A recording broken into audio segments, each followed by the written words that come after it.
ٹھیک ہے، بہت شکریہ ڈاکٹر مریم فاطمہ آپ کا۔ اب اس وقت پاکستان اور امریکہ کے تعلقات میں بڑی پیش رفت ہوئی ہے۔ پاکستان امریکہ کا غیر متوقع مگر اہم اتحادی بن گیا ہے، اسی پر مزید بات کریں گے۔ دفاعی تجزیہ کار بریگیڈیئر ریٹائرڈ راشد علی جنجوعہ صاحب ہمارے ساتھ موجود ہیں۔ بہت شکریہ راشد صاحب آپ کا، ڈان نیوز کے لیے آپ نے وقت نکالا۔ فرمائیے گا پاکستان کا امریکہ کا غیر متوقع اتحادی بننے پر آپ کا پوائنٹ آف ویو کیا ہے؟ دیکھیے، جو ڈپلومیسی ہوتی ہے it is art of maximizing your options. تو آپ اپنی جو ڈپلومیٹک اور سیاسی جو آپشنز ہیں ان کو جتنا زیادہ میکسیمائز کر سکتے ہیں اتنا ہی ملک کے لیے بہتر ہوتا ہے.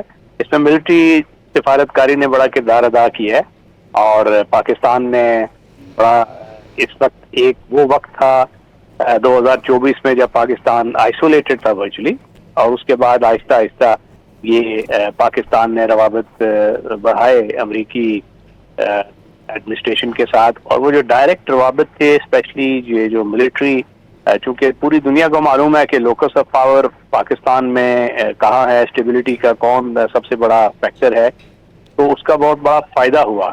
اور اس کی وجہ سے پاکستان جب انڈیا کے ساتھ برسر پیکار تھا اور امریکہ کا ایک کردار تھا، بھارت نے اس کردار کی نفی کی اور پاکستان نے بڑے مشہور انداز میں ایک رسپانسبل نیوکلیئر اسٹیٹ ہونے کے کا کردار ادا کیا. اور اس پہ جو صدر ٹرمپ تھے وہ بھارت سے اس لیے ان کی تھوڑی سی ریلیشن صد میری کا شکار ہوئی کیونکہ بھارت نے بہت انمیچورلی اس پہ ایکٹ کیا، اور پاکستان نے right side of international law بھی رہتے ہوئے اور ایک مشہور سفارتکاری کا مظاہرہ کرتے ہوئے ہمارے تعلقات بھی بڑھائے. اور اس وقت آپ دیکھ رہے ہیں کہ امریکہ کے ساتھ بھی ہمارے تعلقات اچھے ہیں، چائنا کے ساتھ بھی ہیں، ریاض سعودی عربیہ وہاں بھی ہماری پذیرائی ہے، ایران کے ساتھ وہ آپ کو ٹرسٹ کرتا ہے. تو یہ سفارتکاری کا یہی کمال ہوتا ہے، اور یہ کسی ایک باسکٹ میں پاکستان نے اپنے انڈے نہیں رکھے سو ٹو اسپیک، اور ایک ڈائیورسیفائڈ اور میچور سفارتکاری کا مظاہرہ کیا ہے. اور اس کا نتیجہ یہ ہے کہ آج آپ کی پذیرائی ہے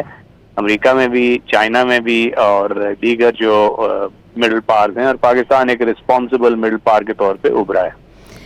ٹھیک ہے راشد صاحب، پاکستان کی جو سفارتی کوششیں ہیں ان کو عالمی سطح پر کس نظر سے دیکھا جا رہا ہے؟ ظاہر ہے اس کی پذیرائی ہو رہی ہے، اور یہ اسٹیٹمنٹس ان کی واضح ہیں، مارکو روبیو کی، صدر ٹرمپ کی، اور ایون جو چائنیز لیڈرشپ ہے اس نے اس کو ایک قدر کی نگاہ سے دیکھا ہے پاکستان کا کردار.